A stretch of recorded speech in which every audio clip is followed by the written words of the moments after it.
Assalamualaikum, selamat datang kembali ya di channel saya.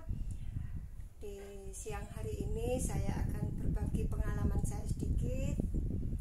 Karena semenjak saya mulai remaja itu, setelah lulus SD saya tidak melanjutkan sekolah.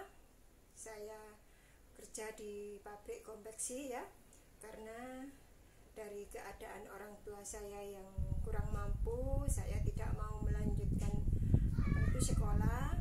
Saya ingin membantu orang tua, makanya saya bekerja di pabrik ya. Awalnya itu pertama itu pilih kain kain perca-perca gitu ya. Setelah itu 1 tahun kemudian saya coba belajar ngelamar ke pabrik ya. Ngelamar ke pabrik, belajar menjahit. Di situ saya diterima sebagai menjahit, diajari bikin baju-baju. Terus saya di usia 17 tahun itu saya menikah ya.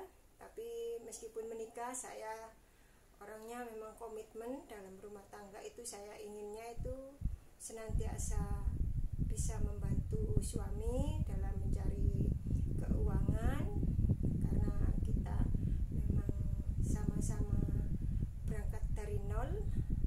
Kita sama-sama orang nggak punya keadaannya ya, jadi ya sama-sama kita saling membantu bekerja. Suami sebagai kuli bangunan awalnya dulu itu, kalau saya sebagai menjahit di pabrik ya, konveksi. Terus dari pengalaman saya selama 17 tahun menikah, umur 17 tahun menikah itu, saya umur 18 tahun itu saya baru punya anak satu. Umur 18 tahun saya melahirkan anak pertama ya, laki-laki. Terus saya setelah di rumah sambil ngomong itu krisis moneter ya. Waktu itu zaman krisis moneter, karena saya memang orangnya tidak bisa diam, pabrik banyak yang tutup. Akhirnya saya coba-coba usaha ya, bikin dari kain-kain perca itu, dari pengalaman menjahit saya. Tapi sebelum saya menjahit itu, saya bekerja di rumah tangga cuman 2 bulan saja. Itu saya tidak betah, karena saya merasa jadi pembantu rumah tangga itu kok begini ya. Jadi saya merasa gak cocok, lebih baik saya melanjutkan bikin baju-baju tadi itu dari kain perca. Saya nggak lanjutin jadi pembantu rumah tangga ya di perumahan, karena merasa kayak bukan jiwa saya gitu. Saya inginnya itu orangnya selalu berkreativitas, inginnya selalu membuat ini itu, selalu punya ide ini itu, pinginnya itu selalu hidup itu tidak mau monoton gitu, tidak mau ya wis kalau nggak bisa ya nggak bisa. Enggak, saya pinginnya itu selalu ingin maju dan maju terus. Meskipun saya hanya cuma lulusan SD, tapi saya harus terus mengasah kemampuan saya, terus belajar terus. Akhirnya saya dari beli kain perca ya, seperti ini. Nah, seperti ini kain-kain percanya ya, seperti ini kain-kain percanya ini. Nah, seperti ini. Nah, seperti ini ya. Ini belinya ini dekat rumah saya juga ada, tapi agak jauh-jauh dari pabrik lap Majun ya. Itu ya banyak juga seperti ini. Nah, ini kain perca-percanya ya, seperti ini. Juga ini seperti ini, banyak sekali ya. Nah, ini kain perca semua. Ini saya beli kain perca-perca semua kiloan ini ya. Nah, seperti ini. Awalnya itu dulu itu belinya saya coba, saya bikin apa itu, celana pendek, terus dari apa itu, rok kecil-kecil itu saya coba ya, terus saya jual kok laku. Akhirnya saya terus lanjutkan terus dari ide-ide saya, dari pengalaman saya yang pernah saya kerja di pabrik itu, saya coba bikin, saya buat. Akhirnya alhamdulillah apa itu, selain usaha saya maju karena saya jahitnya itu dari apa itu, kain-kain seperti ini tuh, saya kalau jahit itu kan sudah terbiasa ya, sudah terbiasa di pabrik itu halusan. Makanya di pabrik itu saya selalu dikasih kepercayaan sama bos saya untuk apa itu, disuruh bikin baju contoh-contoh. Jadi dari hasil jahitan saya yang menurut bosnya itu halus, bagus, makanya saya dikasih kepercayaan untuk bikin contoh-contoh baju.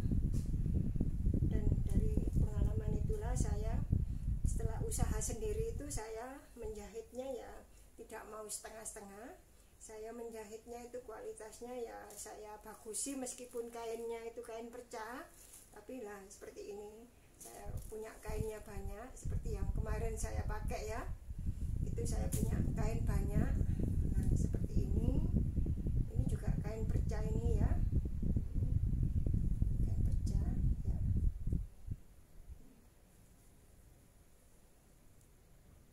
Nah ini baju anak-anak ya, ini.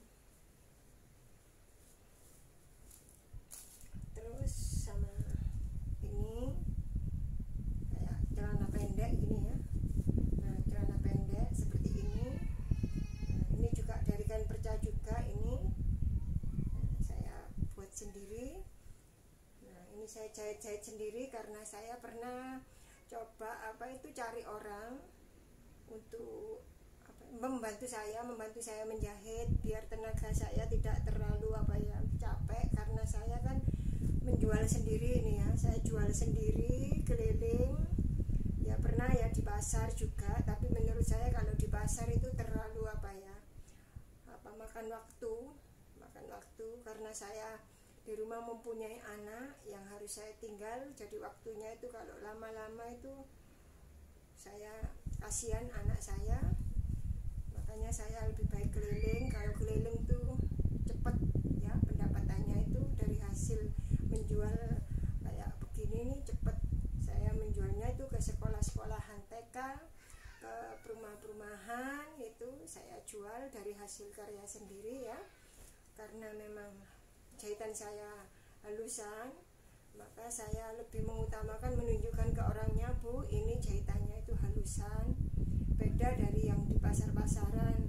Jadi kalau orang yang bisa menghargai hasil karya saya, mengerti gitu, dia itu meskipun saya menawarkan harga berapa gitu, orangnya itu kadang itu nggak nawar, justru saya sering dikasih apa itu, kelebihan sosoknya itu ya, kembaliannya itu sering dikasih ke saya. Makanya saya seperti ini, menjahit seperti ini dari ide-ide saya, dari pengalaman saya yang pernah saya apa itu, kerja di pabrik. Nah bikin sendiri ya seperti ini. Nah seperti ini baju anak-anak itu bikin sendiri ya, topi-topi bayi seperti ini bikin sendiri. Ini saya kasih label ini sendiri, ini namanya Misra Collection ya, namanya orang tua saya. Nama ibu saya adalah, nama bapak saya namanya Miso, kalau ibu saya Rawit, makanya saya gabung ya, Misra Collection ini ya, untuk sebagai apa ya, mengingat orang tua. Saya bisa menjahit, saya bisa hidup sampai sekarang ini juga berkat orang tua ya. Kalau saya ngomong orang tua, jujur saya rasanya ingin nangis saya, karena jasa mereka sangat apa itu, sangat berarti bagi diri saya.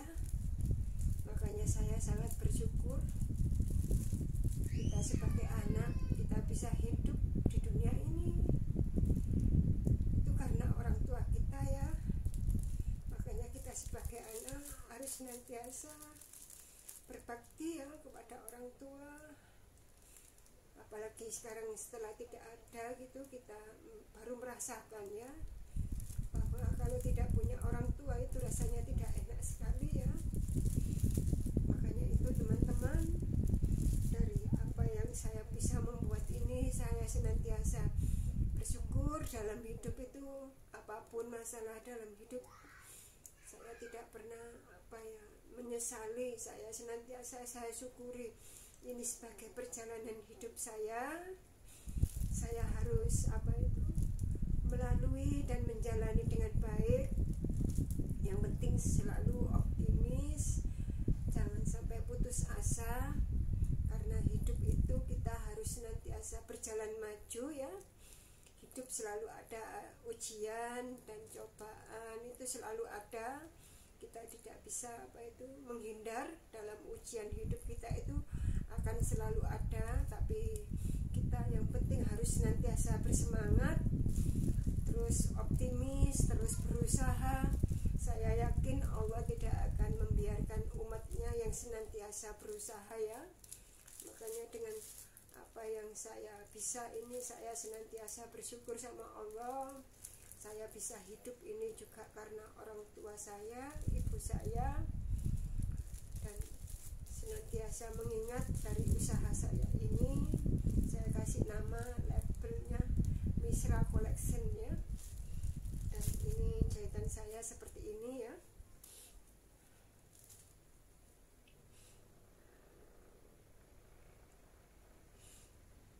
Mohon maaf, jujur saja saya dalam dalam usaha apapun itu tidak mau setengah-setengah, karena saya pikir hidup itu kita jangan main-main. Kalau waktunya bercanda ya bercanda, tapi kalau waktunya serius ya serius. Tapi dari hasil-hasil karya saya seperti ini, saya senang sekali, meskipun saya sebagai ibu rumah tangga yang punya anak banyak ya. Dulu itu saya menjahit itu dalam jarak pertama itu, anak pertama itu 3 tahun melahirkan kembali, terus anak kedua tahun kemudian saya juga melahirkan kembali anak ketiga ya, terus keempat, kelima, keenam, hingga sekarang ini ketujuh. Saya senantiasa saya bersyukur apapun yang saya alami, ujian hidup, tetap saya bersyukur karena semua itu pasti ada hikmahnya dan ada maksudnya untuk diri saya. Makanya saya terus tidak mau diam. Apapun saya lakukan selama saya masih sehat, saya bisa lakukan, itu saya lakukan ya. Makanya dari pengalaman saya bisa menjahit seperti ini. Terus saya bikin tas HP ya, ini salah satunya. Saya bisa penonton saya di YouTube saya bikin dari kain perca, ini tas HP. Saya tidak mengira sekali penontonnya tinggi terus, ini paling tinggi ini penontonnya. Ini saya bikin tas HP ini ya. Nah ini penontonnya ini tertinggi, ini seperti ini ya, saya jual ini. Saya makanya terus bikin banyak, saya di rumah ada macam-macam juga ini, karena saya memangnya orangnya selalu punya ide ini itu selalu terus berpikir terus, orangnya nggak bisa nggak bisa diam gitu loh. Makanya mungkin menurut orang lain kok susah hidupnya, kok nggak maksudnya itu kok susah itu dalam artian kok banyak yang dilakukan, nggak capek. Tapi menurut saya tidak, karena saya hobi. Kalau hobi itu justru kita senang melakukan apa aja itu.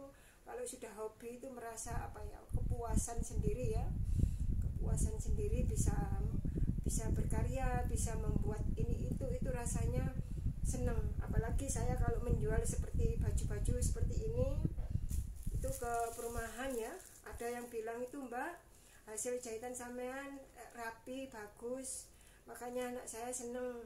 Kadang itu ada yang bilang, anak saya itu kalau pakai baju itu kadang sudah saya cuci itu ditunggu besok dipakai lagi dari hasil jahitan sampean.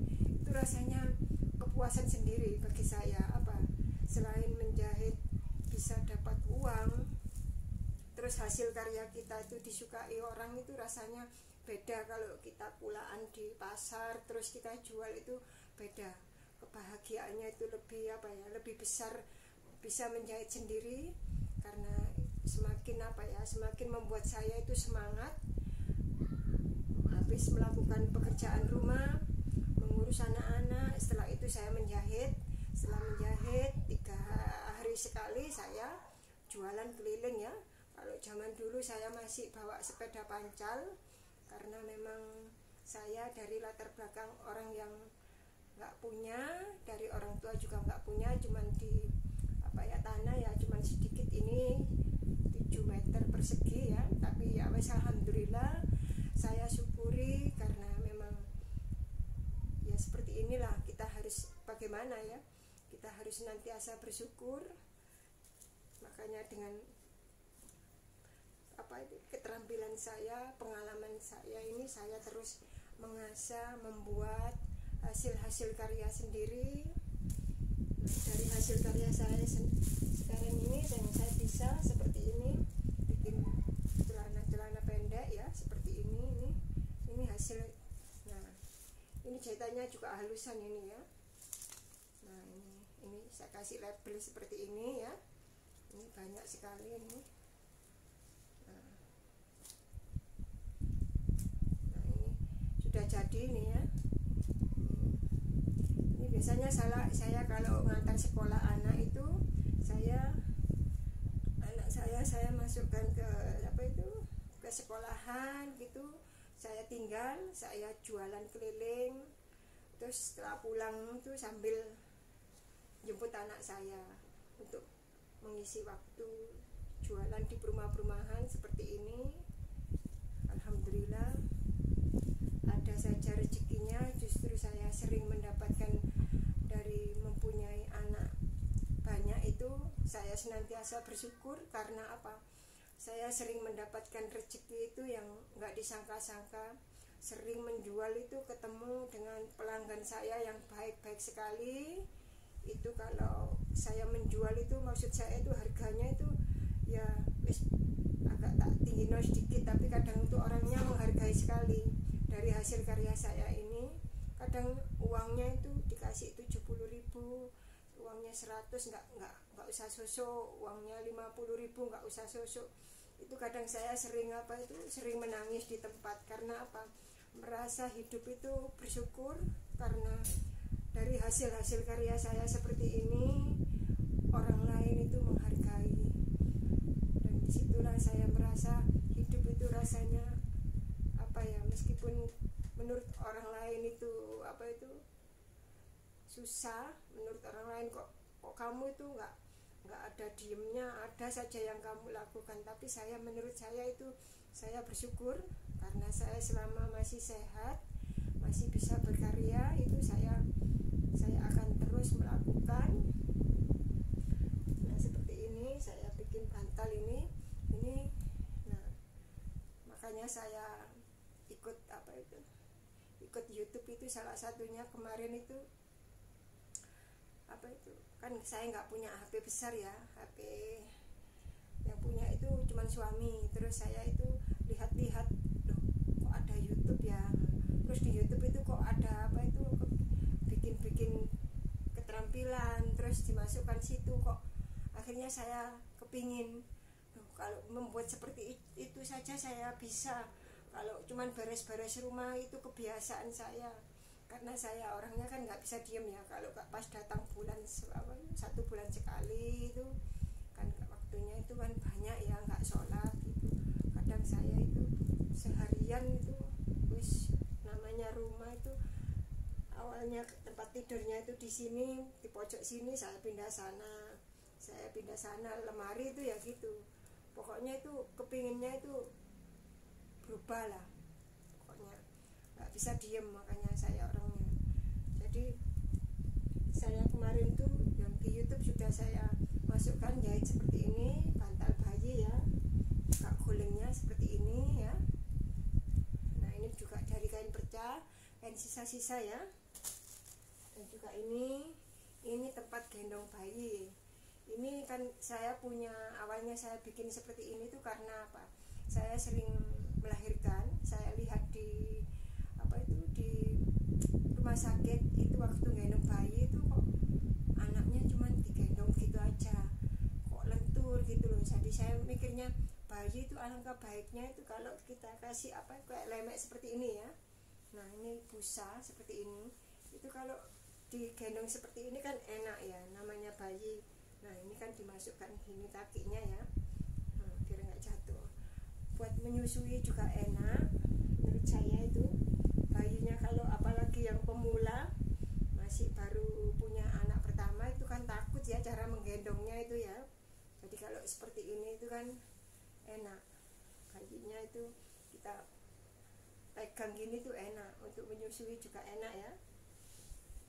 Terus ini bikin jampel-jampel kayak gini ini dari kain yang kecil, paling terkecil sendiri dari sisa potongan katok-katok seperti ini, yang kecil-kecil itu saya bikin jampel ini. Daripada saya buang sisanya, maka saya bikin jampel untuk angkat wajan ini ya. Nah seperti ini. Terus kemarin anak saya kan ada yang perempuan kecil-kecil itu bikin punya boneka Barbie, itu membikinkan tempat tidur untuk mainan anak-anak, itulah seperti ini. Nah, saya punya ide seperti ini sendiri, saya jual untuk mainan anak-anak ya. Karena memang saya merasa ide saya itu banyak sekali, ide usaha saya itu banyak sekali, tetapi karena kemampuan keuangan saya bisanya itu menjahit sendiri, saya jual sendiri. Itu kadang saya pernah berpikir gini, andai kata ya ada bapak angkat gitu, bapak angkat yang membimbing saya, yang memodali saya gitu, saya dikasih ibaratnya itu bimbingan seperti usaha, bisa punya karyawan gitu, saya mau. Tapi karena itu menurut saya ya cuma cita-cita lah, ingin, siapa tahu kan ya, namanya orang kan harus bercita-cita ya, siapa tahu rezekinya orang ya. Makanya sekarang saya dari ikut YouTube ini, awal mulanya itu ingin berbagi manfaat dari pengalaman saya.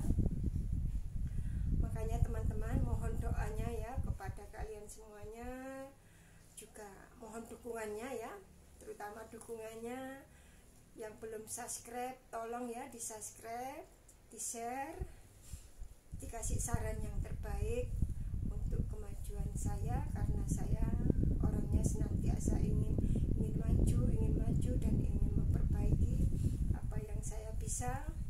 Jadi mohon maaf jika kemarin itu ada video saya yang sekiranya kurang atau atau ada kesalahan itu karena saya memang awalnya itu tidak bisa HP besar. Yang bisa itu anak saya, yang bantu saya itu anak saya yang nomor 5 Mbak Ina, sama menantu saya yang pertama Mbak Mega, itu yang membantu saya. Saya bilang, nak tolong mama bantuin, mama punya keinginan memberi manfaat di YouTube, saya bisa keterampilan ini itu tolong nak dimasukkan ke YouTube, siapa tahu gitu. Akhirnya dibantu sama menantu saya ya, yang pertama itu Mbak Mega. Terus sekarang dilanjutkan anak saya yang nomor 5 Mbak Ina, yang pemalu itu, kalau diajak syuting itu malu anaknya itu, makanya lainnya itu kalau diajak syuting itu kadang ya malu-malu, wis gak apa-apa Bu, cukup ibu aja gitu. Makanya saya mohon maaf ya jika ada yang permintaan sama anak saya ini itu nanti mungkin nunggu waktu yang tepat pas sadar atau mau gitu ya, karena memang anaknya itu ya awalnya itu nggak berminat untuk ke syuting itu, malu katanya, nanti dilihat semua orang mah malu gitu loh. Makanya ya mohon maaf ya teman-teman. Nah ya. cukup sekian ya video saya hari ini. Jangan lupa ya untuk dibantu subscribe-nya yang belum subscribe, mohon ya. Semoga di kehamilan saya ini yang ke-7 ini membawa keberkahan ya, membawa rezeki. Saya yakin setiap anak ada rezekinya masing-masing. Makanya saya selalu selalu optimis, selalu berusaha dalam hidup itu. Saya tidak mau pantang putus asa. Yang penting saya harus berusaha dan berusaha. Urusan hasilnya saya serahkan sama Allah. Yang penting kita senantiasa memberikan yang berusaha yang terbaik lah. Karena manusia kan banyak kekurangannya ya. Kadang menurut kita sudah baik, ternyata menurut orang lain ada kekurangannya. Tapi ya wis, itulah apa yang saya bisa ya. Jadi cukup sekian video saya hari ini, berbagi apa yang bisa saya bagikan ya. Mohon maaf jika ada kesalahan.